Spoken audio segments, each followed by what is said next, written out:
रोज आपण जेवणामध्ये सुक्या भाज्या खात असतो, त्यामुळे आपण त्या भाजीला कंटाळून गेलेला असतो। अशी कधीतरी पातळ भाजी केली आणि ती भाकरीबरोबर कुस्करून खाल्ली ना, त्याची मजा काय वेगळीच असते।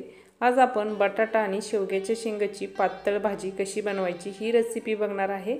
नमस्कार, मी सपना, सपनास इंडियन फूड्स कुकिंग रेसिपीमध्ये मी तुम्हा सर्वांचे स्वागत करते। शेवग्याची शेंग आणि बटाटा याची आज आपण भाकरीबरोबर पातळ कुस्करून खाण्यासाठी ना भाजी बनवणार आहे। त्यासाठी मी एक बटाटा घेतलेला आहे आणि आपण 4 शेवग्याच्या शेंगा घेतलेल्या आहेत। बटाट्याच्या ना अशा साली काढून घेणार आहे। पूर्ण बटाट्याची साल काढून घेतलेली आहे। आता आपण बटाटाना कट करून घेऊया। बटाटा कट करताना इथे मी लांबत्या फोडी कट केलेल्या आहेत। जर तुम्हाला बारीक फोडी आवडत असेल तर तुम्ही बटाट्याच्या बारीक फोडी करा। आता बटाटा आपण कट करून घेतलेला आहे। आता तो पाण्यामध्ये घालून स्वच्छ धुवून घेणार आहे। आता शेवग्याच्या शेंगा कट करून घेऊया। शेवग्याच्या शेंगा कट करताना अशा मीडियम साईजमध्ये मी कट करून घेतलेल्या आहेत आणि आता पूर्णपणे त्याची साल आता आपण काढून घेणार आहे। इथं साल काढून झालेली आहे। बटाटा आणि शेवग्याची शेंग आता आपण स्वच्छ 2 पाण्याने धुवून घेणार आहे। तोपर्यंत आता भाजीसाठी वाटण तयार करून घेऊया। भाजीसाठी आपण इथं वाटण करतोय। वाटणामध्ये मी मीडियम साईजचा कांदा चिरून घेतलेला आहे। ते तव्यामध्ये आता आपण भाजून घेणार आहे। त्यासाठी 1 चमचा एवढं तेल घालून घ्यायचं आणि कांदा चांगला तेलामध्ये परतून घेणार आहे, म्हणजे चांगला भाजून घेणार आहे। गॅसची फ्लेम फुल ठेवून इथं आपण कांदा चांगला भाजून घेतलेला आहे। नंतर त्यामध्ये आता आपण कांदा भाजल्यानंतर तीळ भाजून घेणार आहे। तीळ अर्धा मिनिट एवढंच भाजून घेणार आहे आणि गॅसची फ्लेम आता बंद करून ठेवायची आहे। आता गरम आपण तव्यावरती बाकीच्या सर्व वस्तू भाजून घेणार आहे। थोडासा लसूण, कोथिंबीर, आलं आणि खोबऱ्याचा कीस ही गरम तव्यावरती नुसतं गरम करून घेणार आहे। त्यामध्ये मीठ आणि 1 लाल मिरची इथं मी मोडून घेतलेली आहे, तीही घालून घेतलेली आहे। थोडंसं जिरं, असं सर्व वाटणना आता आपण बारीक वाटून घेणार आहे मिक्सरच्या भांड्यामध्ये। आणि इथं मी थोडंसं भाजीला शेंगदाणे घेतलेले आहे, ते आपण थोडे कोरडेच बारीक करून घेणार आहे। आता वाटण इथं आपण मिक्सरच्या भांड्यामध्ये घालून बारीक करून घेऊया भाजीसाठी। भाजीसाठी आता आपण फोडणी देऊन घेऊया। त्यासाठी पातेल्यामध्ये 1 पळी एवढं तेल घालून घेणार आहे। तेल थोडं कडकडीत गरम करून घेणार आहे। तोंडी लावण्यासाठी इथं मी तेलामध्ये आधी 4 मिरच्यांना तळून घेत आहे।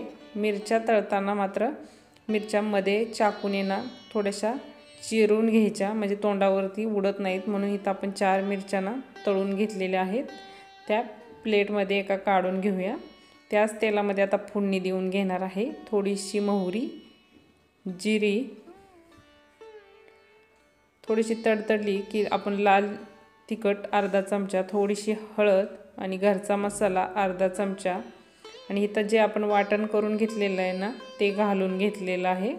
वाटण आता तेलामध्ये आपण चांगलं परतून घेणार आहे। वाटण आपल्याला तेलामध्ये तेल सुटेपर्यंत चांगलं परतून घ्यायचं आहे। इथं बघा वाटणाला छान असं तेल सुद्धा सुटलेलं आहे। जेवढं आपल्याला वाटण भाजीसाठी चांगलं भाजता येईल ना तेवढं चांगलं भाजून घ्यायचं। वाटण जेवढं भाजेल तेवढं भाजी चांगली टेस्टला होते, म्हणून इथं वाटण चांगलं आपण तेल सुटेपर्यंत भाजून घेतलेलं आहे। जे आता आपण भाज्या कट करून घेतल्या ना, शेवग्याची शेंग आणि बटाटा, तो घालून घेऊया आणि चमच्याने मसाल्यामध्ये ते चांगलं मिक्स करून घेणार आहे। मसाल्यामध्ये चांगलं मिक्स करून घ्यायचा बटाटा आणि शेवग्याची शेंग, म्हणजे मसाले काय होतात आतपर्यंत, भाज्यांना ना मसाले आतपर्यंत लागतात, त्यामुळे ना भाज्यांना मसाल्यामध्ये चांगल्या शिजवून घ्यायच्या। जेवढ्या आपण भाज्या मसाल्यामध्ये शिजवून घेतो ना तेवढी भाजी टेस्टला छान होते, म्हणून आपण कधीही भाज्या चांगल्या इथं मसाल्यामध्ये चांगल्या शिजवून घेतलेल्या आहेत। इथं बघू शकता तेल सुटेपर्यंत आपण भाज्यासुद्धा मसाल्यामध्ये चांगल्या शिजवून घेतलेल्या आहेत। त्यामध्ये आता आपण शेंगदाण्याचा कूट घालून घेतलेला आहे। कूट घातल्यानंतर सुद्धा आता आपण भाजी चांगली मिक्स करून घेणार आहे मसाल्यामध्ये। मसाल्यामध्ये अर्धा मिनिट एवढी मिक्स करून घ्यायची आहे नंतर मग त्यामध्ये आता इथं आपण गरम करून घेतलेलं पाणी घालून घेणार आहे आणि ज्या भांड्यामध्ये वाटण काढून घेतलं ना त्या भांड्यामध्ये सुद्धा आपण थोडंसं पाणी घालून ते भाजीमध्ये घालून घेतलेलं आहे।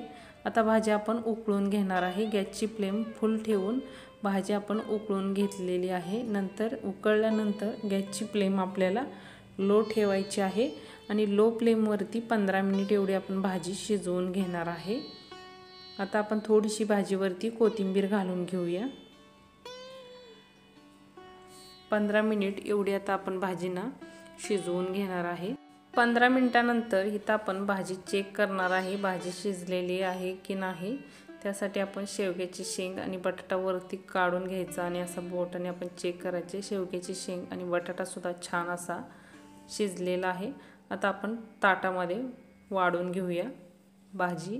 ताटामध्ये बाजरीची भाकरी, तोंडी लावण्यासाठी 2 हिरव्या मिरच्या, सॅलडमध्ये आपण थोडासा कांदा कट करून घेतलेला आहे आणि टोमॅटो कट करून घेतलेला आहे आणि अशी पातळ भाजी भाकरीबरोबर आपल्याला कुस्करून खाता येते। जर तुम्हाला हा व्हिडिओ आवडला तर व्हिडिओला नक्की लाईक करा, शेअर करा, चॅनलला सबस्क्राईब करा, कमेंट करा। भेटूया अशाच एका नवीन आणि छानशा रेसिपीमध्ये। धन्यवाद।